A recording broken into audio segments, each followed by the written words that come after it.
방패연의 독서 일기, 김혜진의 단편소설 경청을 읽고, 이 소설을 읽은 방패연의 한 줄 생각.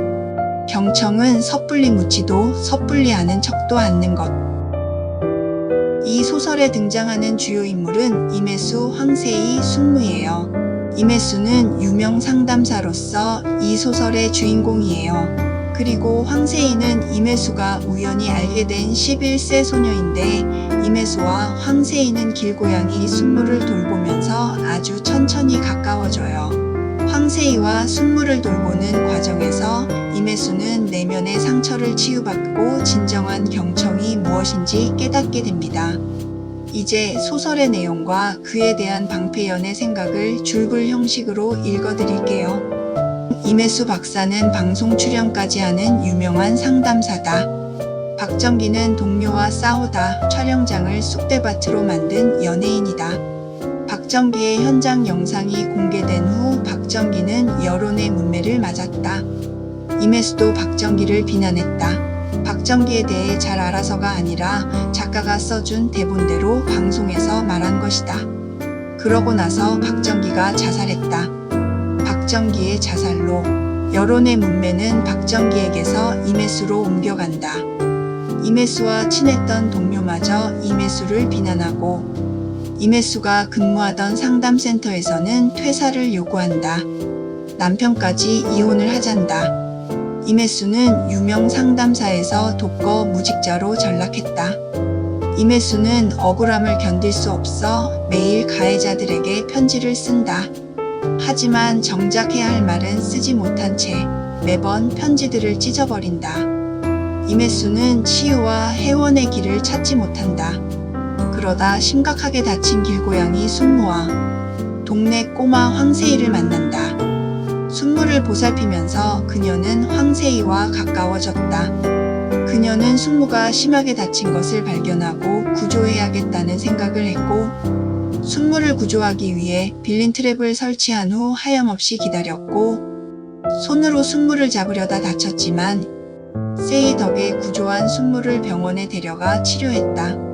세희와의 만남도 순무에게 먹이를 주면서 시작됐다. 함께 순무를 구조하기 위해 기다렸고, 함께 순무를 구조했고, 치료 후에는 세희가 순무를 입양하기로 했다. 그러는 동안 임혜수는 세희의 상처를 발견한다. 세희가 이혼한 아빠와 살고 있어서 보살핌을 못 받는다는 걸, 따로 사는 엄마와 약속대로 못 만나 외롭다는 걸, 친구들로부터 괴롭힘을 당한다는 걸 알게 된다. 하지만 임혜수는 세희가 말하지 않은 것을 먼저 묻지 않는다. 세희가 말하지 않은 것을 아는 척하지 않는다. 그게 세희를 편하게 하는 방법임을 알기 때문이다. 세희가 스스로 말할 때까지 기다려야 한다는 것을 알기 때문이다. 임혜수는 묻지 않으면서 듣고자 하고 모르는 척하면서 이해하고자 한다. 그런 선의와 연민과 기다림만이 상처를 아물게 한다는 것을 알기 때문이다. 그렇게 순무와 세희의 치유를 도우면서 임혜수는 치유된다. 자신의 치유에 골몰할 때 치유되지 않던 내면이 순무와 세희의 치유에 집중하자 평안해진다. 그런 임혜수 옆에서 세희도 치유된다. 상처받은 사람들이 선의와 연민과 기다림으로 서로를 경청할 때 치유는 가능해진다. 이 소설은 경청의 방법에 대해 말한다.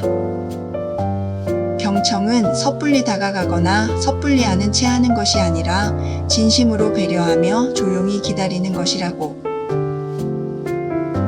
이제 인상 깊었던 구절들을 읽어보겠습니다.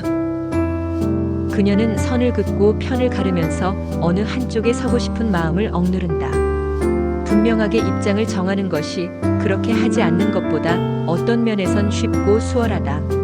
그건 자신이 어떤 사람인지 보여주는 신속한 방식이고 그러므로 매혹적이다. 자신과 무관하기만 하다면 어떤 사안에 대해서든 빠르게 판단을 내리고 그보다 더 빠르게 그 판단을 철회할 수 있다.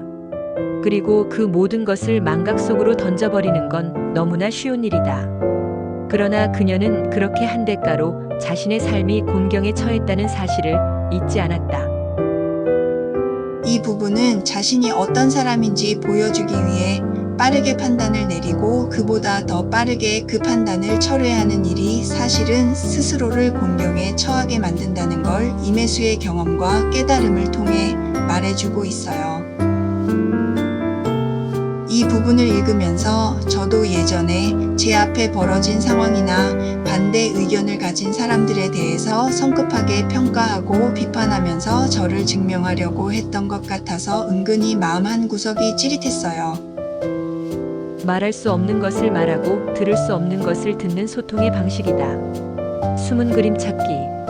그녀는 어머니의 말 속에서 어머니가 하지 않는 말을 찾아내고 어머니는 그녀의 침묵 속에서 그녀가 할 수 없는 말을 찾는다. 그런 식으로 두 사람은 서로의 내면에 깃든 말들을 짐작하는 법을 배운다. 그렇게 하는 것이 서로를 다치지 않게 하는 길임을 두 사람은 이제 안다. 말은 해야 마시고 고기는 씹어야 맛이라며 표현하고 전달해야만 한다고 소통의 중요성을 강조하는 요즘이지만 이 소설을 읽으며 든 생각은 말하기 전에 이해하려는 노력이야말로 진정한 소통의 시작이라는 거였어요. 아무것도 하지 않는 것이 선택일 수 있고 때로는 뭔가를 하는 것보다 하지 않는 것이 훨씬 더 어렵다는 말을 그녀는 삼킨다. 적극적 표명만이 행위일 수 있다는 생각은 사실 편협하지요. 내 마음속에서 일어나는 표현 욕구를 참으면서 상대를 배려하고 상황을 고려하는 것이야말로 참된 행동의 근간이라는 생각을 하게 됩니다. 아줌마, 근데 그거 아세요? 피구는 진짜 멍청한 게임이에요. 왜? 경기에 져서 속상해. 아니요, 그게 아니고요. 엄청 많이 연습해도 지는 건 너무 금방이잖아요. 엄청 많이 연습해도 공에 맞으면 그걸로 끝이잖아요. 연습은 그냥 연습이잖아. 진짜 시합은 연습한 거랑은 다르고 진짜 시합이 어떻게 되는지는 아무도 알 수 없는 거니까. 그녀가 답하고 아이가 되묻는다. 그럼 뭐 하러 연습해요? 아무 도움도 안 되는데요. 진짜 그렇게 생각해? 아줌마는 그렇게 생각 안 해요? 아이가 묻는 건 정말 피부에 관한 것일까? 어쩌면 삶에 관한 것이 아닐까? 아이는 그녀에게 질문을 하는 것일까? 선문답 같은 대화를 통해 교훈을 주려는 것일까? 물론이지. 그렇게 생각 안 해. 시합은 다시 시작하면 되니까. 지는 쪽이 언제나 배우는 게 더 많은 거야. 정말 그런가? 진짜 그렇다고 말할 수 있나? 그녀는 생각한다. 그러나 놀랍게도 자신이 한 그 말에서 위로라고 할 만한 것을 얻는다. 어린 사람들과 대화를 할 때, 고민에 빠진 사람들을 위로하려고 할 때, 당위의 말을 하며 스스로 딜레마에 빠진다는 느낌이 들 때가 있지요. 하지만 이럴 때 당위의 진리들이 나 스스로를 구한다는 느낌이 드는 것도 사실입니다. 누군가를 진심으로 돕고자 할 때 내가 구원받는다는 걸 이 소설은 이렇게 보여주네요. 수없이 많은 사람들의 내면에 나약하기 짝이 없는 상처받은 마음이 있다는 걸 확인해왔다. 그런 마주침은 선의와 연민에 기대지 않고는 불가능한 것이다. 사람은 누구나 나약하기 짝이 없는 상처를 안고 있다는 타인의 상처를 이해하고 보듬기 위해서는 선의와 연민이 있어야만 한다는 당연한 말이 마음을 울립니다. 이처럼 모든 것이 다른 모든 것에 기대어 있는 것이라면 자신은 무엇에 기대고 있는 걸까? 반대로 자신에게 기대고 있는 것은 무엇일까? 그리고 그렇게 생각할 때 그녀의 머릿속에서 떠오르는 어떤 이름들이, 어떤 순간들이 있다. 사람은 누구나 누군가에게 기대고 동시에 누군가의 버팀목이 되면서 살지요. 내가 기댈 수 있는 사람, 나를 버팀목 삼는 사람이 있다는 건, 그리고 그걸 안다는 건 참 다행스럽고 행복한 일인 것 같아요. 이 글을 읽으며 저도 참 많은 이름들과 순간들을 떠올리게 됩니다. 이 소설을 읽고 나니 작가의 인물 설정과 장면 센스가 탁월하다는 생각이 듭니다. 경청을 직업으로 삼는 상담사를 주인공으로 내세워 진정한 경청이 무엇인지 생각하게 하니까요. 주인공 임혜수가 시련을 겪고 나서야 진정한 경청이 어떤 것인지 깨닫는 과정을 보여주고 무엇이 치유를 가능하게 하는지 깨닫게 되는 과정을 보여줌으로써 주제를 효과적으로 드러내니까요.